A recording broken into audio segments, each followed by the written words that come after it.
ಭಾರತಿ, ನಿನ್ನ ವಿಷಯ ಸುಧಾಕರನಿಗೆ ಸಂಪೂರ್ಣ ತಿಳಿಸಿದ್ದೇನೆ. ಅವರು ಮನಸ್ಸಿನಿಂದ ಒಪ್ಪಿಕೊಂಡಿದ್ದಾರೆ. ಅವರ ಮಗ ರವಿಯೊಂದಿಗೆ ನನ್ನ ಸಮ್ಮುಖದಲ್ಲಿ ಫೋನಿನಲ್ಲಿ ಮಾತಾಡಿದ್ರಮ್ಮ. ಅವರ ಮಗ ಸಹ ತುಂಬ ಸಂತೋಷದಿಂದ ಒಪ್ಪಿಕೊಂಡಿದ್ದಾನೆ. ಇವತ್ತೇ ಬೆಂಗಳೂರಿನಿಂದ ಬಂದರೂ ಬರ್ಬೋದು. ತಮ್ಮ ಮಗನನ್ನು ನಮ್ಮ ಮನೆಗೆ ದತ್ತು ಕೊಡಬೇಕಾದ್ರೆ ತುಂಬ ಸಂತೋಷದಿಂದ ಒಪ್ಪಿಕೊಂಡ ನಮ್ಮ ಸುಧಾಕರ. ಅಪ್ಪಾಜಿ, ರವಿ ಮನಸಾರೆ ಒಪ್ಕೊಂಡಿದ್ದಾರಾ? ಅಪ್ಪಾಜಿ ಮನಸಾರೆ ಒಪ್ಕೊಂಡಿದ್ದಾರಾ? ಹಾಂ, ಬುದ್ಧಿವಂತರು ಇಂಥ ಪ್ರಸಂಗವನ್ನು ಒಪ್ತಾರಮ್ಮ. ನಿನಗಾದ ಸ್ಥಿತಿ ಅವರ ಮನೆಯಲ್ಲಿ ಅಕ್ಕ ತಂಗಿಯರಿಗೆ ಆಗಿದ್ದರೆ ಅವರ ಮನಸ್ಸು ಮಿಡಿಕುತ್ತಿರಲಿಲ್ಲವೇ?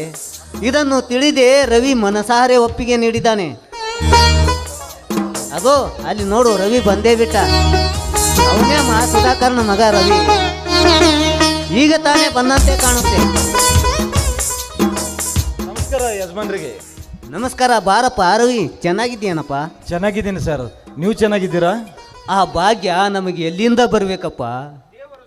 ದೇವರು ಸಿರಿ ಸಂಪತ್ತು ಎಲ್ಲವನ್ನು ಕೊಟ್ಟು ನೆಮ್ಮದಿ ಮಾತ್ರ ಕಸಿದುಕೊಂಡಿದ್ದಾನೆ. ಸತ್ತು ಹೋಗಬೇಕಾದವರು ಬದುಕಿ ಬಾಳುತ್ತಿದ್ದೆವಪ್ಪ. ಕುರುಡನಿಗೆ 2 ಕಣ್ಣು ಕೊಟ್ಟಂತೆ ದೇವರಾಗಿ ಬಂದು ನನ್ನ ಮಗಳ ಬಾಳಿಗೆ ಕಣ್ಣಾಗಿ ನಿಂತೆ ರವಿ. ನಿನ್ನ ಉಪಕಾರ ನಾನು ಯಾವ ಜನ್ಮದಲ್ಲಿಯೂ ಮರೆಯೋದಿಲ್ಲ. ಛೇ, ಎಂತ ಮಾತನಾಡ್ತಿದ್ರಿ ಯಜಮಾನ್ರೆ? ದೊಡ್ಡವರ ಬಾಯಿಂದ ಇಂಥ ಮಾತು ಬರಬೇಕೆ? ನಾನೇನು ಉಪಕಾರ ಮಾಡಿರ್ವಿ? ಮನುಷ್ಯನಾಗಿ ಮಾಡಬೇಕಾದ ಕರ್ತವ್ಯವನ್ನೇ ಮಾಡಿದ್ದೀರಿ. ಹೆಣ್ಣಿಗೆ ಹುಟ್ಟು ಜಾತಿ ಮರ್ಯಾದೆ ಕಡಿದಷ್ಟು ಈ ಗಂಡಿಗೆ ಕಾಡಲಾರವು. ಆ ಹೆಣ್ಣಿನ ಬದುಕು ಬದಲಾಗಬಾರದಂತ ಈ ನನ್ನ ಮನಕರಿಗೆ ನಾನೇ ದಾರಿ ಎರೆದಿರುವೆ. ಇಷ್ಟೇ ಉಪಕಾರ ಈಗಿನ ಕಾಲದಲ್ಲಿ ಯಾರು ಮಾಡಲಾರರು. ಇರಲಿ, ನೀನು ಈಗ ತಾನೇ ಬಂದಂತೆ ಕಾಣುತ್ತೆ. ನೀವು ಮನೆಗೆ ನಡಿ, ಆಮೇಲೆ ನಿನಗೆ ಬಂದು ಭೇಟಿಯಾಗ್ತೀನಿ. ಅಂದಾಗೆ ಸರ್, ನಿಮ್ಮ ಮಗಳು ಇದೇ ಊರಲ್ಲಿದ್ದಾಳೆ? ಹಾ, ಇಲ್ಲೇ ಇದ್ದಾಳಪ್ಪ. ಭಾರತಿ ಬಾಯಿಲಿ. ರವಿ, ಇವಳೇಪ್ಪ ನನ್ನ ಮಗಳು ಭಾರತಿ. ನಮಸ್ಕಾರ ಸರ್. ನಿಮ್ಮ ಮಗಳೊಂದಿಗೆ ಒಂದೆರಡು ಮಾತನಾಡಬೇಕು, ಅದಕ್ಕೆ ಅವಕಾಶ ಮಾಡಿಕೊಡ್ತೀರಾ ಸರ್? ಓ, ಧಾರಾಳವಾಗಿ ಮಾತನಾಡು ರವಿ, ಸಂಕೋಚವೇಕೆ? ಭಾರತಿ, ನೀನು ಆಮೇಲೆ ಮನೆಗೆ ಬೇಗ ಬಂದ್ಬಿಡಮ್ಮ. ಆಯ್ತಪ್ಪ, ಬರ್ತೀನಿ ರವಿ. ಬನ್ನಿ ಸರ್.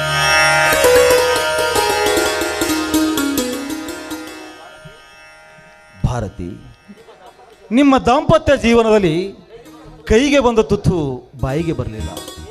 ಆ ದೇವರು ಇಷ್ಟೊಂದು ಅನ್ಯಾಯ ಮಾಡಬಾರ್ದಾಗಿತ್ತು. ಆ ದೇವರು ಅನ್ಯಾಯ ಮಾಡಿದರೂ ಕೂಡ ನೀವು ಧೈರ್ಯದಿಂದ 2ನೇ ಮದುವೆಗೆ ಸಿದ್ಧರಾಗಿರೋದು ತುಂಬ ಸಂತೋಷದ ವಿಚಾರ. ಭಾರತಿ, ನನ್ನ ಆತ್ಮಸಾಕ್ಷಿಯಾಗಿ ಪ್ರೀತಿಯಿಂದ ನಿಮ್ಮನ್ನು ಮದುವೆಯಾಗಲು ನಾನು ತಯಾರಿದ್ದೇನೆ. ಆದರೆ ನನ್ನೊಂದೊಂದು ಪ್ರಾರ್ಥನೆ ನಾನು ಕೇಳಬಹುದಾ ಭಾರತಿ? ಕೇಳಿ, ಏನು ನಿಮ್ಮ ಪ್ರಾರ್ಥನೆ? ನೋಡು ಭಾರತಿ, ನನ್ನ ಜೊತೆಗೆ ಮದುವೆ ಆಗ್ತಿದ್ದಿರೋ ನಿಜ, ಆದರೆ ಈ ಮದುವೆ ನಿಮ್ಮ ಮನಸಾರೆ ಒಪ್ಪಿದ್ದಿರೋ ಅಥವಾ ಸಮಾಜ ಕಂಜಿ ನಿಮ್ಮ ತಂದೆಯವರ ಒತ್ತಾಯಕ್ಕೆ ಮಾಡಿದು, ಇಲ್ಲ ನಿಮ್ಮ ಬಾಳ ಸಂಗಾತಿಗೆ ಒಬ್ಬ ಗಂಡನಿರಬೇಕೆಂಬ ಆಸೆಯಿಂದ ಆಗ್ತಾ ಇದ್ದಿರೋ? ದಯವಿಟ್ಟು ನೀವು ನಿರ್ಭಯದಿಂದ ಹೇಳಿ.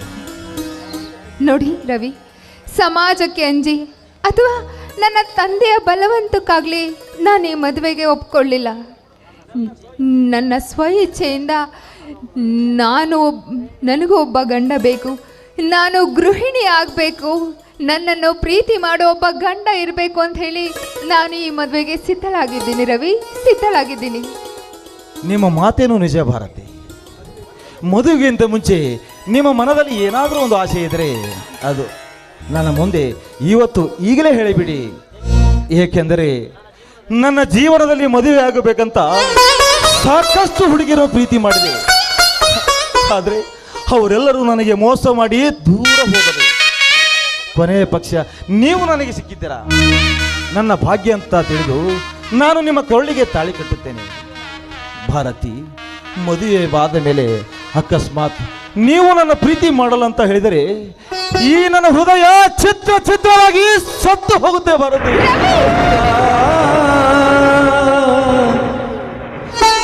ನಿಜ ಭಾರತಿ, ಹೆಣ್ಣಿನ ಹೆಣ್ಣಿನ ವಿಷಯದಲ್ಲಿ ನಾನೀಗ ಕೊನೆ ಹಂತದಲ್ಲಿದ್ದೇನೆ. ಈ ವಿಷಯ ಯಾರಿಗೂ ಗೊತ್ತಿಲ್ಲ. ಮಾನಸಿಕವಾಗಿ ಆ ನೋವನ್ನು ನಾನೇ, ನೀನು ನನ್ನ ಕೈ ಹಿಡಿದು ಬರುವ ಹೆಂಡತಿ. ಇವತ್ತು ನಿನ್ನ ಮುಂದೆ ಹೇಳ್ತಾ ಇದ್ದೀನಿ, ಮುಂದಿನ ವಿಚಾರ ನಿನಗೆ ಬಿಟ್ಟಿದ್ದು. ರವಿ, ನಾನು ನಿಮ್ಮನ್ನ ಮನಸಾರೆ ಪ್ರೀತಿ ಮಾಡ್ತಾ ಇದ್ದೀನಿ. ನಾನೊಬ್ಳು ವಿಧವೆ ಅಂತ ಗೊತ್ತಿದ್ರು ನನ್ನ ಕೊರಳಿಗೆ ಮಾಂಗಲ್ಯ ಕಟ್ಟೋದಕ್ಕೆ ಸಿದ್ಧರಾಗಿದ್ದೀರಾ.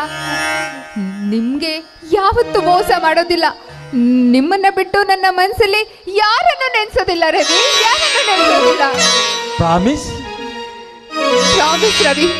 ಇಂದಿನಿಂದ ನೀವೇ ನನ್ನ ಪಾಲಿನ ದೇವ್ರು ರವಿ, ನನ್ನ ಪಾಲಿನ ದೇವ್ರು. ಅಂದಾಗೆ ಭಾರತಿ, ತುಂಬ ಥ್ಯಾಂಕ್ಸ್ ಭಾರತಿ.